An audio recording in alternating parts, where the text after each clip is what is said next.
Good morning, it is now 10:17, and I will call the Sewage and Water Board Operations Committee meeting to order. Special counsel, please call the roll. Director Howard. Here. Director Duplessis. Here. Director Pacheco. Here.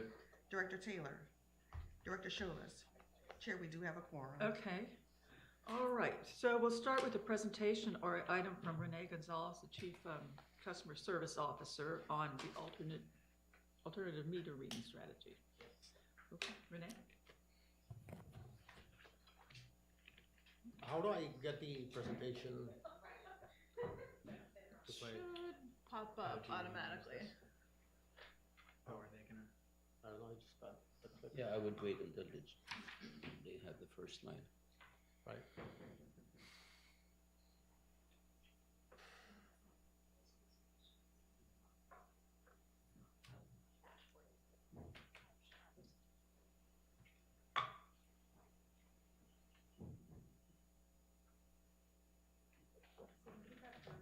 He has the presentation for Renee to show.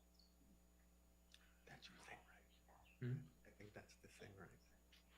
The what? I think this is what they use now. They have more than one. Oh, no. Yeah, so that I can share the dashboard if they want to see it. But If you want to go ahead and start kind of generally explaining what we're doing. Yeah, that's fine. so We'll the- go this if we can. Yeah, so good morning, everyone. Happy Morning. to see you all.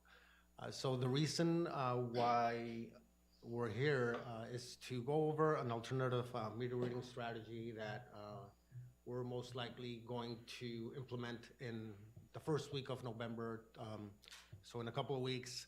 And the purpose is to reduce or eliminate consecutive estimated reads and estimated bills. That's the primary purpose and the intent. Also to provide structured read capture and predictable bill estimates. Sorry, So- can you say that again, Renee?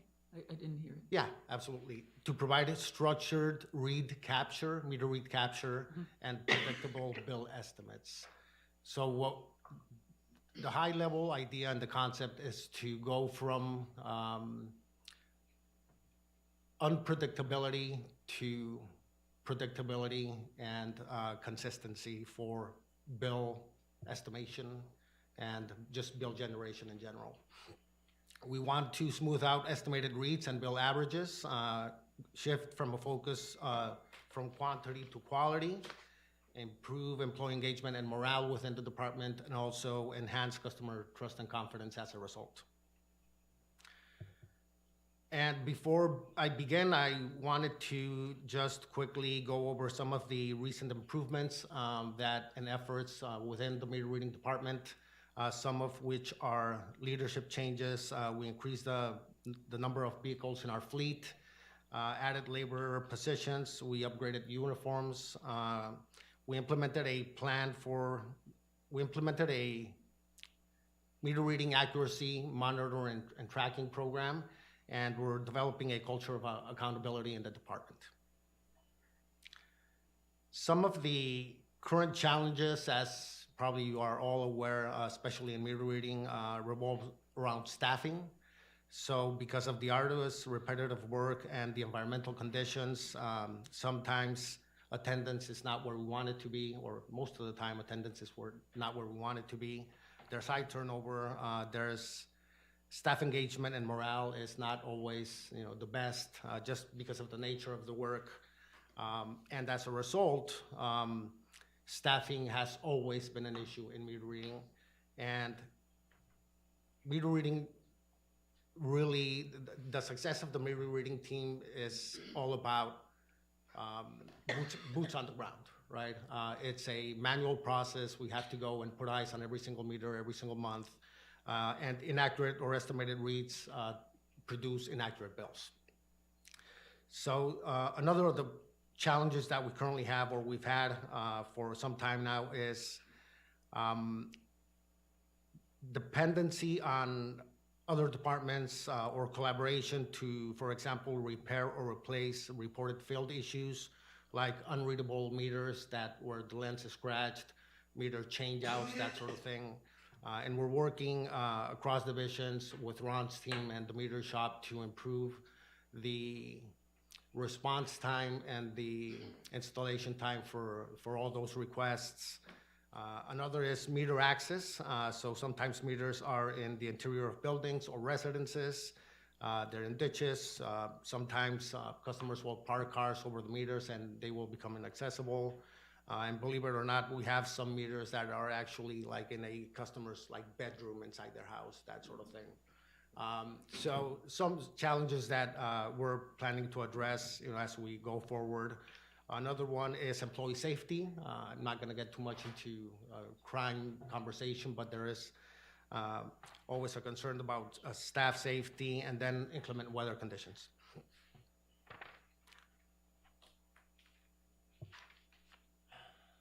I have some slides with some numbers that I'd like to share. So,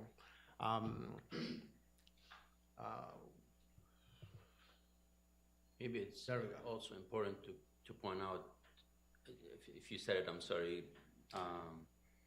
that this is an interim solution, in advance of the smart meter program, which is obviously imminent, but there's a period of time where we feel obligated and Yeah. responsible to provide our customer with something better than what we have today. Yeah, and we can't wait to address any of these issues until we have AMI. Right. So I already talked about these things, recent improvements in the meter reading department, some of the current challenges. This is exactly what I just went over just right now. And then this is staffing for the meter reading department for 2022. So FTE means full-time employees. So budgeted employees, we have 60 for the meter reading department. And the actual, which is the row on the bottom, is the actual numbers that we have, let's say, on payroll every month. So as you can see, it is a revolving door. And I didn't include October, but at October, we are at 40. So we've gone down 4. So 40 really represents, let's say, 66% staffing, 40 out of 60. Okay. And when we look at these numbers, these are the number of employees we have in payroll at any given time, not necessarily the number of employees who show up to work, because that's a different, conversation. Yeah. What happens if someone doesn't show up to work? Well, it depends on the reason. If it's an excused absence, then it's excused, like if someone is sick. But if they just choose not to show up, then we apply, certainly, we adhere to our attendance policy. Your what? Attendance policy. So there is a track, like a disciplinary performance track for attendance. But do you have the same one for, if you have a troubled area where you have constant absences, is that the same policy as for the rest of the organization? Yeah. Governed by civil service rules, Mhm. yes. Yeah. So most of the absence are excused. They're annual leave, either injured or sick. So that's why we increase the number to 60 to create a cushion for us because of all these, mostly legitimate absences. How do we even get to annual leave if we have people leaving quickly? Some we've had Yeah. for many years and Oh, have, okay. yeah. And that's exactly, and I'm glad you asked that question, because that's exactly why we developed this. And I hope you'll get more out of it as we go through the slides. So this is just a quick graph to show the correlation between staffing and meters read. So on the x-axis, the horizontal axis, that is time in weeks. The y-axis to the left is number of meters, and then the y-axis to the right is the number of staff. So you can see there's a direct correlation between the number of staff who show up to work every week and the number of meter captures, meter reading that we can capture. This is another image, 4-week average of meters read, and this is, I guess, more easy to see and understand. You have the blue line, that is 2022. So the highest we've been in during 2022 is around 89%, and the lowest 56%, I believe, in January, 57% in July.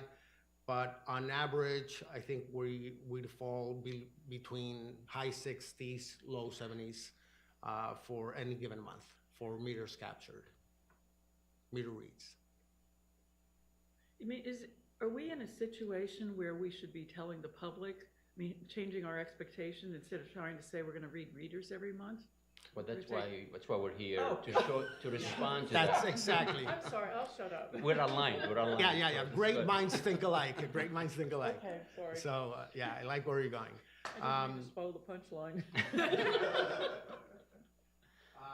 So, as a result of this, right, then we end up with this. These are some of the current billing challenges. So we have inaccurate or estimated reads, produce inaccurate bills. And as a result, we get an increases requests for bills in dispute, investigations, and hearings. And not directly related, we also have some challenges in regards to our bill print and delivery process, which I'll make a couple of comments towards the end. But those first two bullets are basically the consequence of the inability for us to capture reads every single month. And this, just for a little bit of background, this is our current meter reading strategy. And I try to simplify it as much as I can. So just for the sake of this conversation, we'll say that every month has 20 business days. We know it's between 20 and 22. So we got 20 business days per month, and we have 20 cycles. We have 20 billing cycles, and each cycle is between 13 and 32 routes, and each route averages around 350 meters. Each route is currently read by 1 or 2 meter readers, depending on the characteristics of the route, and the current goal is to complete 1 complete cycle per business day of the month, right? The expectation would be that you have 20 business days, you got 20 cycles, so you have 1 day for every single cycle. And this, Is that billing cycle consistent each month? the billing cycles, Yes, yeah. It's 20 days per month, that's the cycle? yeah, we have 20 business cycles, and every month has a minimum of 20 business And days. my question is that consistent? Yes, doesn't- the same cycle, it's the Same same cycle. exact cycles, Okay. 20 of them, yep, and they Yeah. repeat. Yeah. Okay, so that's the current strategy, but because we have this strategy and staffing issues, then this is where we are, right? That's the result of our current strategy. So this is an example. Don't want to spend too much time in it, but I just chose a random cycle. So this is cycle 13. You have the first column, you have 10 routes, the meter readers required in the middle column, and then the number of meters in the third column. And the current expectation is that we get 100% of factual reads of these 10 routes every single month for this, whatever cycle. Now, the proposed strategy is this. We're still gonna have 20 cycles. We have 20 to 22 business days per month. And the goal would be in each cycle to capture 50% of actual reads and then 50% of estimated reads. And we rotate every month. The goal would be to complete 100% of the reads of that half of that cycle and then estimate, but do a really good job in the quality and the accuracy of the estimation for the other 50% of the meters. This would require us to allocate resources pretty strategically to achieve the 100% of the daily reads. Also focus on skip reads and questionable reads to improve the accuracy in the data. And it would enable us to allocate whatever surplus we had at any given day of staff to support auxiliary functions. And I'll get a little bit more into it right now. So this is an example. This is same cycle 13, right? So in the previous one here, the current expectation to the right was that we'd get 100% actual reads of the 10 routes. And in the proposed strategy, I know I'm oversimplifying here, but we draw a line across the middle, right? And the stretch goal would be to get 100% of actual reads of the top 5 routes, do a really good job of estimating the bottom 5 routes, and we flip it or rotate it every single month. So next month, cycle 13, the bottom would get actuals, and the top would get estimates. See, the problem right now with bill estimations is that we have many accounts that have estimates, that have back-to-back estimates for months on end. And that is what creates those outlier bills, the thousands and thousands of dollars bills. So if we do a good job getting actuals every other month, then the formula that estimates the bill will be based on accurate information. I have a, Yeah. so my question is with the estimated reads. If we're starting this new strategy on an estimated read, is there a way that we can get an initial baseline read before we switch to this Yeah. strategy to make sure that we have at least an idea of what the actual monthly consumption is for a particular customer before we move to a cycle of estimations every other month? I'm just worried about getting a good baseline before we move to this strategy. Yeah, and absolutely, and that's a really good observation. And so staff are preparing as we speak. So we're not going to wait till November to scrub data. Yeah. So because we are on pace to begin either November 1st or 2nd with cycle 1, which means that this month we will have red on pace as the cycle is designed, right? The billing cycles are designed. So ideally we'll start November 1st, let's say 2nd, 3rd, just for leeway, but ideally November 1st with cycle 1. And before we get there, our billing staff here in this building, not field staff, but our billing staff will be scrubbing the information for the bottom, Makes sense. right? So they're going to be looking for outliers. They're going to be looking for vacant properties. I mean, there's a whole series of categories that we need to look at. But because we predict that we will have, as a result of this strategy, less bill disputes, then we will be able to allocate billing staff to quality work instead of just trying to rush every single month through thousands and thousands of bills to catch those outliers. And then keep in mind that even though we may have some estimates that may be off a little bit, with the structured approach, the very next month, those 50% will be read right away. And then within 4 months, we would have had 2 reads for each account. And then from moving forward, everything will become much more fixed, and then variation will be much limited. So in addition to this strategy, are we imposing additional strategies to increase staffing so that we could move that bar from 50% up? Yeah, absolutely. And there's a couple of slides that will address some of those comments. Okay. Right now, I think the policy says you do a 4-month look back for. For our estimates? Yeah, Yes. what happens to that policy when we put in this new So mechanism? Because the you'll still current be getting bad reads. Would go away eventually, right? Because now we have But solid I mean, numbers. in the interim, what happens while we're implementing this? it's 8 months. We go back 8 months, and those 8 months have to include at least 2 actual reads. But even in itself, if you think about it, it's 8 months look back. It has to include 2 actuals, which means that 6 can be estimated, like 70%, right? And then that's why we are where we are.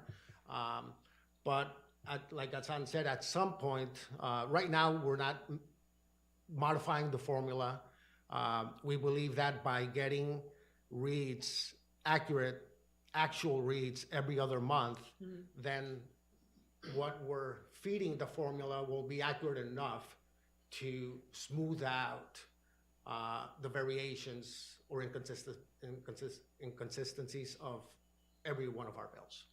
Renee, if we have something, say, where someone comes in and the meter's inside the property and the gate is locked, do we leave a placard, something on the door saying, sorry, can't read you because you're not opening your gate, Yeah, we coordinate with customers as much as we can. And most of the time, they're pretty, willing to give us access to be able to read the meters. Generally, you know, when accounts are in good standing, that's never an issue. Yeah, those are actually the easier ones because we have relationships with them and we have phone numbers, our meter Okay. readers Yeah. call in advance. The challenging ones are where cars are parked over, sometimes unintentionally, often it is intentional. Those are the ones you can communicate all you want, but they're doing it on purpose. Are our routing to the point where we know exactly, or within a ballpark, what day a particular area will have their meter read? So like a resident would know the first week of the month is probably when my meter will be read. Let me make sure I can avoid some of these hazards to mitigate some of these circumstances. Yeah, I mean, I believe we don't intentionally promote Yeah. or market, but it might not be a bad idea. I think I understand what you're trying to say. But yeah, generally the same routes are read. I'm not gonna say the same day every month, but Yeah, at least the within same a week. Same Yeah. week. Yeah. Because it's a cycle. like we know our trash is gonna be picked up on this day. Correct. Is a situation where we know that this is the week that my meter will be read, so I'll make sure that my meter is clear of cars, Yeah. whatever. Okay. Taken, yeah. Okay, so these are some of the potential benefits. These are to the meter reading team. So to reduce excessive estimations, improve meter reading accuracy, and then as a result, increase bill accuracy, reallocate resources to other billing related efforts. And this is really important because within the meter reading team, we have a group of water inspectors, and water inspectors are responsible for a significant piece of work in regards to bill investigations and bill disputes. They go out, they do the rereads, test meters, that sort of thing, right? And by reducing the work from 100 to 50%, then that'll give us additional capacity to focus any surplus staff at any given day to these type of activities. And then as a result, because of the strenuous nature of the work, we expect that employee morale and productivity would increase. Other potential benefits, and these are across departments. So quality estimates will lead to smaller true-ups, which will lead to less disputes, less investigations, and less hearings. Reduce bill investigation and dispute timelines. Reduce call volume in our contact center and the waiting time with customers in queue, and also reduce traffic at our retail locations, including here and at the West Bank. And then improve data quality for smart meter implementation. I think we believe that this is a critical task that we need to perform, smoothing out the variations of the bills before we feed anything in regards to smart meters. And then at the end, we always, high level improve customer trust and confidence. So that's what I have for alternative meter reading strategy. It's evident that the benefits certainly outweigh any risk. I feel pretty confident. My team has been planning this for a while, and I'm fortunate to have under my purview billing and also meter reading and water inspections. And we're meeting at least a couple of times a week. We've been doing so for the last, a couple of months. And we're ready to roll it out in the first week of November. And another important piece of information, because it does play a significant role in our billing process, is bill print and delivery. So currently we have a couple of single points of failure. One is that the bill folding and inserting machine is a very antique piece of machinery that probably should be in a museum. And also our printer in IES, it's now beyond its life expectation. And as an example, this year we've had either of one of the machines break at least 5 times this year. And when that happens, then we're not able to get bills out, and then customers don't get it in a timely way in advance enough to where they can pay without incurring any late fees and that sort of thing. Then supply chain issues have also made it a little bit more challenging to get parts for whenever those pieces of equipment break. And I'm happy to give anyone a tour if you want to see those machines. And we've negotiated contract. We're going to go to seek board approval on October 26th to outsource this function. And by outsourcing this function, we'll eliminate that single point of failure. Okay, I just wanted to make sure that we saw a cost comparison for outsourcing versus replacing the material, and if there's any impact to employment. Okay, yeah, and it's not to employment and cost, it's minimum, but we believe it's absolutely worth it based on reliability. Got it. Yeah. So, Go back yeah, to my initial question. you told me Do what? these go back to that slide, When? the one with the challenges. Oh, challenges. Meter reading or Was the bill? last slide you had up before? Was your last challenge? Here? No. The last slide you had up. Oh. These are benefits and benefits. Bill, print, and delivery. This is my last slide. So the question related to the IT printer. Oh, that yeah, right slide, here. Yeah. Again, let me ask again, do these challenges in any way impact the billing cycle to cause it to be more than 20 days? No, it does not. What the impact of this is that customers don't receive their bill in a timely manner. But doesn't, the cycle is still. Yeah, that's they not don't receive the impacted. bill in time. Yeah. One of the things that you don't want to do ever is to have a customer receive their bill with a due date that's already passed, right? Or that's maybe like today or tomorrow. Right. And we faced that situation, unfortunately, in the past. That was my next question. So then you got to go back and, fix penalties and fees and those sort of things. Yeah, just to clarify, I think the billing period is at 28 to 31 days. Ideally, that's the service period. Right. The 20 days is the number of cycles, so two different things. Yeah, okay, that's. Yeah, so the bill would have been captured, ready to go, but then we hit an issue, and then it just sits here with, fixed cycle, fixed number of days, fixed number, but it's just late to arrive. Is the long-term strategy to continue with outsourcing or to replace equipment? Outsourcing. Outsourcing. Okay. Yeah, currently, whenever the machine breaks, just for sort of like a fun fact, so the company that services for example, our bill folding and sorting machine, they're based out of Baton Rouge, right? So if it breaks, someone has to come out from Baton Rouge. They have to travel here. If it's not. No, I'm not talking about if the current piece of equipment breaks. I'm asking what the long-term plan is, whether it's to replace the equipment and keep it in-house or to continue with the outsourcing. Outsource. Yeah.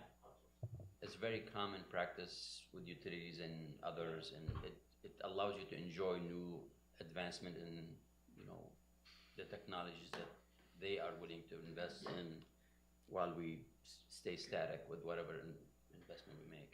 Yeah, there's a reduction in risk when outsourcing with the right company, because these companies will build, print, and delivery for many customers, not just us. So they have greater purchasing leverage, supply chain, that sort of thing.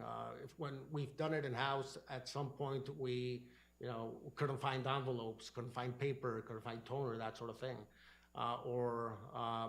And these companies, they buy in bulk, right? So there's risk reduced, and that's something that we're certainly always going to pursue. Any more? I'm just floored that we had one machine. And the redundancy is of such to where we're at a point now where we're having bills being delivered late due to faulty equipment. And so that was my presentation. I wanted to see if you all had any feedback. They don't want you to be caught off guard. I know sometimes customers will reach out to you, so best be prepared. What is the strategy to make sure that meter readers don't kind of take into this new plan the old mentality of we're doing 80% or 70% of whatever the goal is? So I actually removed a couple of slides that I had included when I presented to the executive team, and those were around accountability. So we're developing a culture of accountability across, the retailer. I can speak for customer service and including meter reading. I'll give you an example. I believe in 2021, we had 25, I believe, disciplinary actions in the department. And the year to date, I think we're at, let's say, half of that. So the expectations are being clearly set, documented. Accuracy in reads is being monitored and tracked. Coaching, documentation, the way it should have been done all along. Anyone else? You good, Joe? Just, Thank you. just Yes, sir.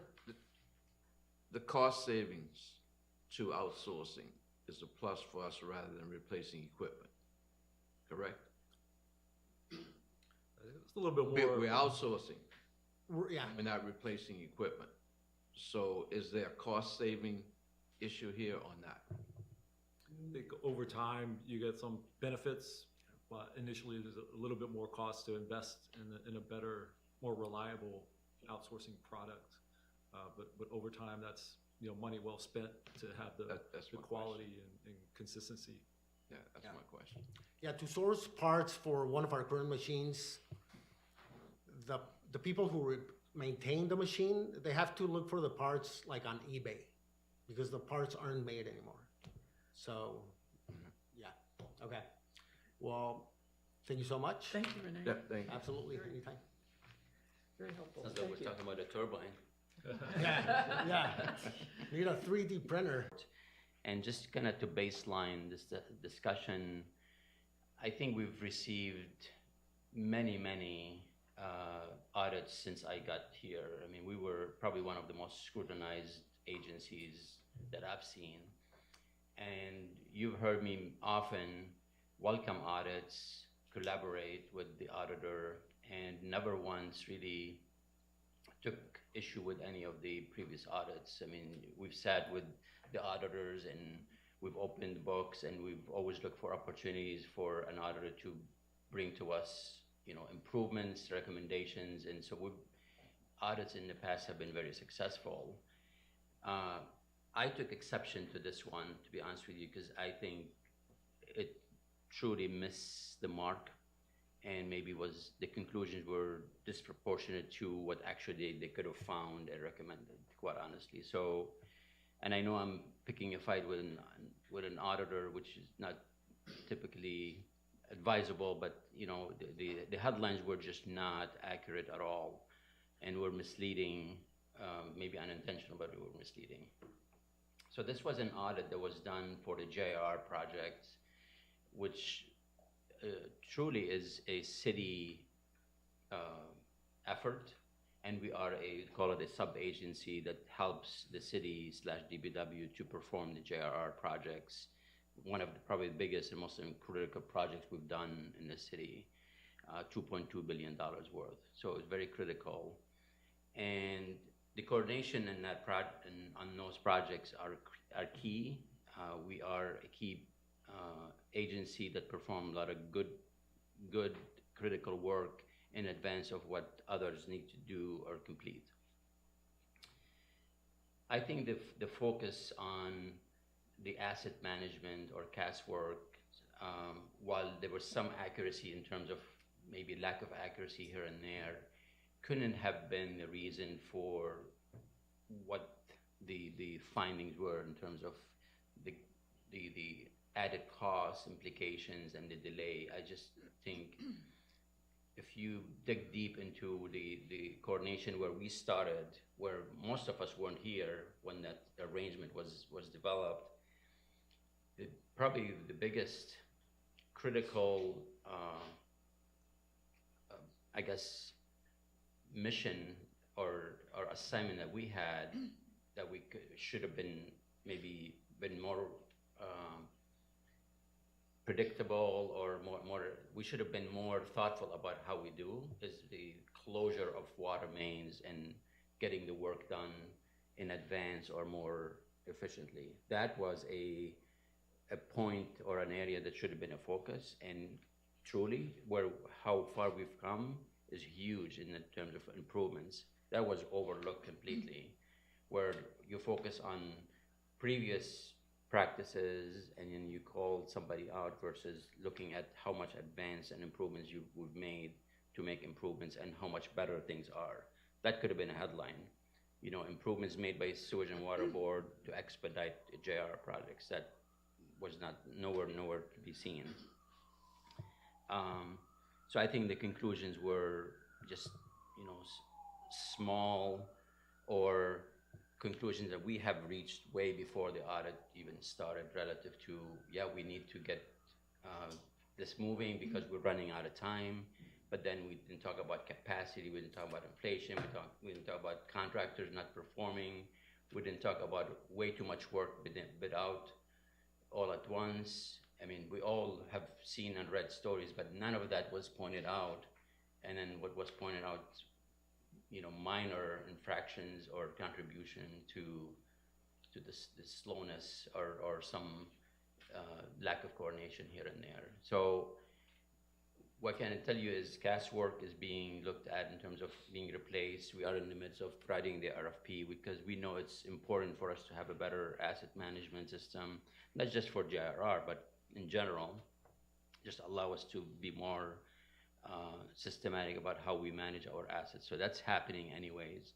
And I can tell you that we increase capacity in a significant way relative to how we can manage the water main closures, allowing progress to advance by bringing companies. You know, we brought another company that has the same crews that can do the same work, so we multiplied our crews and our capacity.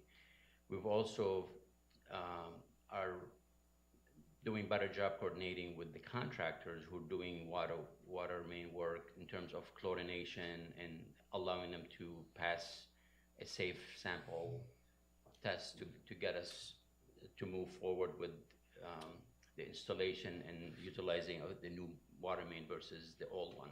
That was another issue that was stalling projects because safe samples were taking much longer time and due in part, you know, poor performance or poor practices by the contractors. So we've corrected that, and we've come a long way in that regard. So the point is, I think for us to be blamed for, you know, maybe lack of progress or jeopardizing the JRR project or program is just, I mean, it's just ridiculous, to be honest with you. While we are looking at so much work to be done with such little time, we can be perfect, and then that deadline would not be met. That's why the city is pursuing an extension, not because of this mini lack of coordination happening. It's because there's bigger issues to manage. So that's our honest opinion about the audit. Was the problem with the report or the coverage, or both? I think the reporter just took the No, with the audit. Is the problem, I mean, was the audit, are you taking issue with the audit or the reporting? I think the audit was the base for the stories. Okay. I mean, they took excerpts and just basically, you know, magnified it. But okay. I think the audit could have been a bit more thoughtful. And because it was done with two agencies, we didn't have the luxury of coordination and sitting down and communicating as much as in typical when it's one-on-one, because the city was the lead, and then we just didn't have, there was a barrier at times, and we couldn't communicate everything we needed to. Did we have an opportunity to provide a response? We have, but again, it wasn't like the typical, we sit down and just, you know, and just every other audit, you know, talk freely about it and accurately, and you know, Gray was involved and Ron were involved with some conversation, but the city was at the table more often than us, and we were communicating via emails, it just was not your typical audit. I didn't feel like we had a clear line of communication like we have in the past. So hopefully this is a one-off, and then the next ones are going to be much like the ones in the past, which are more welcomed and useful for us. Usually they let you respond to the text of the report. Do we not have that option? We have, and we've responded, but again, not in a one-on-one fashion. No, written, in a written fashion. We did have Yes, responses, yes, right? we did yeah. that. And I it was didn't see included. it wasn't attached, I don't think. Yeah, to it was the report. attached. It Yes. was attached? Yes. All right. Anything else? Thank you, Cassandra. you. Chris Giorowski is going to give us an update on the people plan. Good morning. Thank you so much. Yes, good news. You all saw the CEA between the Sewage and Water Board and GNOF at your last board meeting, and you approved it to kickstart what we're calling our people plan. That document has now been executed, thanks to everybody who worked on that, and that has allowed us to move forward with development of the RFP in conjunction with the GNOF staff. And we will be issuing that RFP within the course of the next month, and it sets forth the scope of the consultant that we hope to procure to help us do an analysis of where we would like to be in terms of our personnel and our HR structure here in our utility. So the scope of the project will include much of what was in the CEA, but specifically an external consultant to help us research, review, analyze, and recommend a path forward in terms of our internal workforce structure. There will be a selection committee involved there that will have 3 members, 3 Sewage and Water Board representatives and 2 GNOF representatives, and we'll work together to obviously advertise that we get some good respondents to the RFP and eventually select somebody. So we also have communicated with our internal people plan working group, and that's a group of employees from across all divisions and departments at the Sewage and Water Board that will be similar to a steering committee for the project. So over the course of the project, they'll be very involved in terms of the scope, the selection of the consultant, and then providing guidance and information to the consultant along the way. So in terms of our strategic plan, we are on track, I think 89% complete with our first tactic and goal on that topic, and then we're entering into our second tactic, which is issuance of the RFP. And hoping to rely on the GNOF staff to really be able to reach out on a national level and attract some consultants and firms who would specialize in this type of work. So they're doing that heavy lifting for us, which is very helpful. Happy to answer any questions or provide additional updates if you have them. Thank you, Christy. Thank you very much. And now we'll proceed with Tyler Antrup, the Director of Strategic Planning. Please proceed with the discussion of strategic plan key performance indicators and metrics. Yeah, so I'm gonna try to share my screen if you're able to pull up the click share.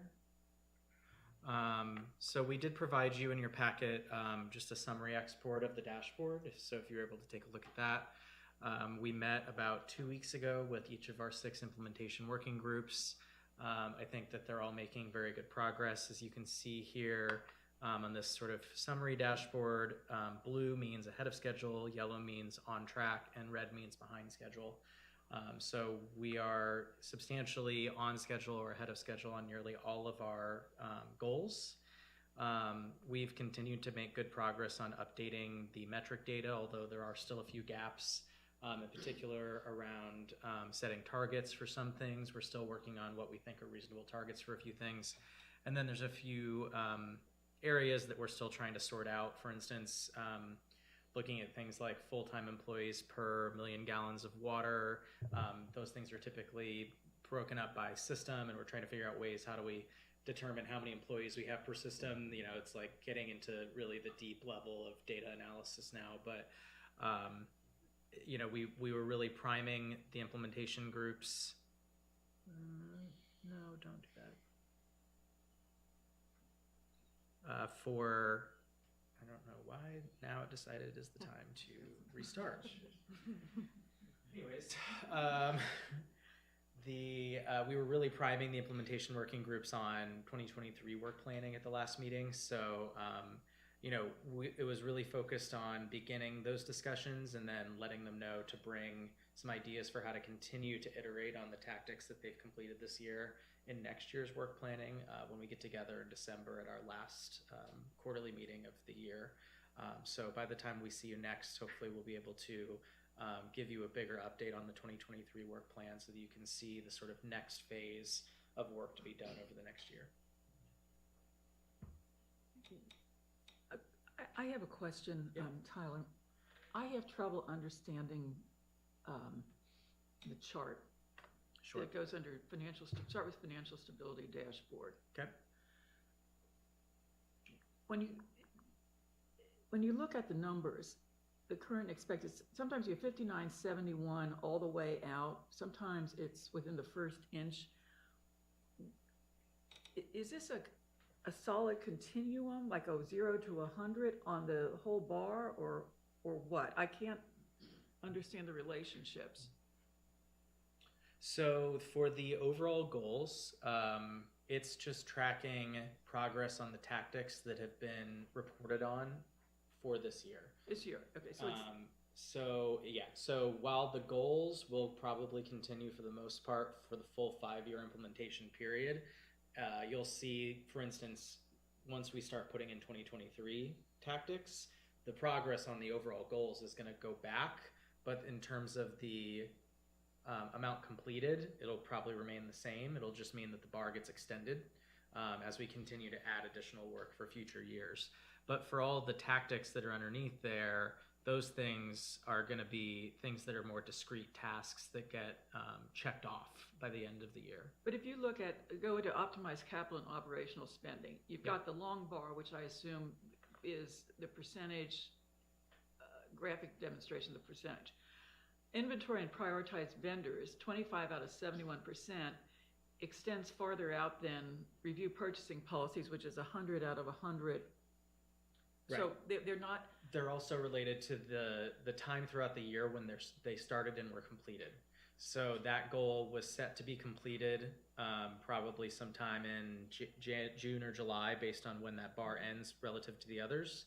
And so it was completed, and so it was marked as 100%, and then it turns to gray, and you can see it was completed on time because it sort of ends at the date that it was set to end. And then if you look at, for instance, budget approval prior to purchases, I see. that one started a little bit later in the year, probably, around June or so. So the bar is a little bit further to the right, and it's probably set to end either the end of this year or sometime, first quarter of next year. Okay. So when we have targets, going down Yep. farther on that chart, say delinquency rate 15.6%. To say we have a target of 0 is strikes me as meaningless. So since then, as you can see here, we've begun to make some additional changes. So the last 2 weeks, we've been focusing really hard on the data. And so that's why I think the first draft that you got like 2 weeks ago, I sent you, is very outdated. The one that you got on Friday is only a little bit outdated. So we're continuing to update these in real time. So when you look at target 8.5%, is that for the whole 5-year period, or is that for the year? So we report that monthly, so it would be a monthly figure. And the 8.5%, I believe, is coming from the AWWA benchmarking guide. So that would be an industry standard. That's as of delinquency a rate. point in time, the number of customers that are delinquent out of your total population. Okay. Right, but when are we are we expecting to be there by the Oh. end of the year because of the tactics we're implementing? Or is that the one that when everything's completed, that's where we hope to be? Well, we would hope to reach it as soon as possible, but the goal is to reach it by the end of the 5-year period. Okay. Then do we have an interim goal for the first year, second year, third year, fourth year? We can certainly set those. And for Okay. some of them, I believe in particular in the infrastructure area, we've set ranges. Mhm. So there's like a high level and a low level expected level of performance. So for these two, we've essentially said we'd like to drive our progress down to the industry standard. But I think certainly if we wanted to set interim goals at the end of each year, we could do that.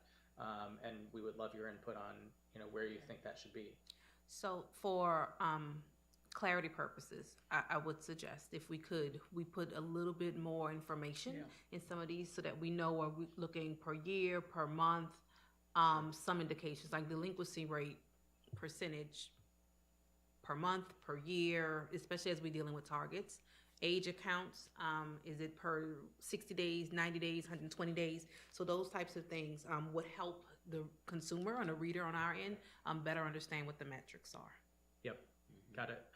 Yeah, and so you can see if we go to the actual metric dashboard, you can start to see trends over time. So this is showing how it's reported monthly. I think we had an issue getting data in July and August that we need to resolve because everything's showing as zeros there. But otherwise, you know, you can start to see how these are, as Grace said, just sort of measures it at a moment in time per month. But yeah, so I think maybe adding some text to the summary dashboard that shows, is it a monthly measure, is it an annual measure, whatever, so that it's clear. Maybe in some cases, instead of doing things on a monthly basis, especially as we accumulate things, might make it easier to read if we do it on a quarterly. Yeah, and to your point, yeah, some of them are cumulative as well, right? So let's see, like capital outlays, you know, we're saying we should be spending a certain amount each month and they're adding up. So we're not actually saying this is how much we spent this month. We're saying, you know, each month it's a measure of we've spent this much so far this year towards our budget. Yeah. And then days of cash on hand, water and sewer, with a target of 90, that's kind of our minimum where we end up in trouble. What's our real, I mean, shouldn't we have a target that's higher than that we're trying to Manage maintain? around 150 to have appropriate cushion. Yeah. Okay. Yeah, and we were just, Gray and I were just exchanging emails about this last week. So I think, you know, that's an area where I think having a range is a good idea, where we say the top level range would be 150 because that's what our true sort of goal is, and 90 is the minimum. We don't want to drop below that. So we would have, you know, as long as we're inside that box or above, we should be okay. But we certainly don't want to drop below it. Okay. And just, this isn't specific. I noticed when going through that sometimes what it's indicated as a percentage completed per tactic, there's sometimes at odds with the progress notes. Like someone will say it's 100% completed, but you read the progress note and it's nowhere near 100%. It could be that when a tactic is marked complete, a note was not added saying it was complete, and so the note itself is outdated. So that's something I need to go through and clean up. And on the notes, sometimes they're not responsive to the tactic, where it actually stands. They'll say, we're doing this, but it doesn't relate to if it was improved and implemented, it doesn't tell you whether you've improved, whether you've implemented, what it is you're addressing. So I think they need to be more, to be of help to people, they need to be more specific, more directly correlated. Yeah, I think that's good feedback. The way that we do those right now is when we sit around the table for the implementation working group meetings, we're just saying to whoever the tactic lead is, you know, what's your progress to date? And we're just kind of typing in the notes. But I think that certainly as we're expanding out into 2023 work planning, we need to think a little bit more holistically about how those different tactics are actually impacting the overall goal. Yeah, and if someone needs to edit the data that's coming in so that it's something that's legible to the readers. And one more thing, and I'll be quiet. I think there's a lot of, I find the metrics kind of scarce and not always related to what we're doing. Sure. And there's a lot of information online, and I don't know if we've been through it, different dashboards that you can access when we're trying to come up with measurements. There's the effective utility management document. And I don't know if someone's going, you know, you or someone else is going through those with the groups that have to actually come up with a measurement, because that's probably not much part of their everyday jobs. But I think someone needs to be taking a look at what we're measuring and what the available measurements commonly used are on that stuff. I share your frustration with that because you're right that you know, the reason that the data has taken so long to get it populated in the dashboard is that everyone has a full-time job, and so asking them to report additional data points is a challenge.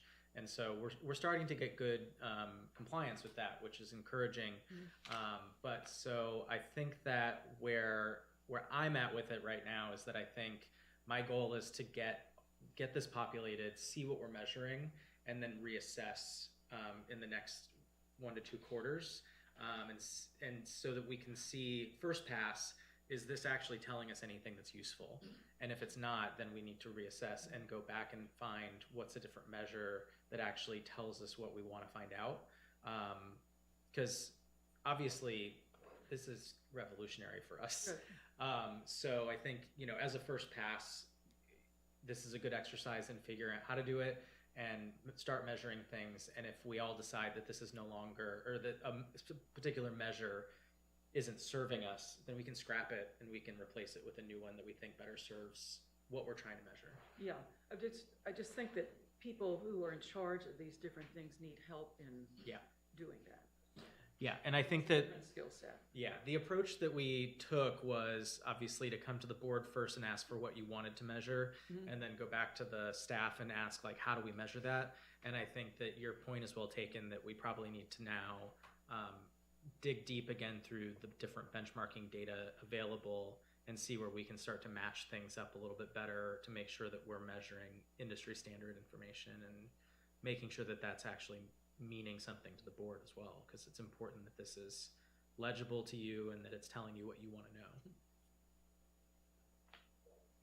Shamika? Okay. Joe? Okay. I'll pass on some I've gotten electronically, for whatever it's worth. All right, so now we come to the question of whether we have public comments unrelated to a specific item. Tanya? Nope. Okay. Public comment. And if there are no other matters, I'll entertain a motion to adjourn. So moved. Second. All in favor? Aye. Aye. Motion carries, we're adjourned. Now you have to take it down. Hmm? Now you have to take it down. Not to win? I didn't know that. The highlight of the day. Yeah. It's the most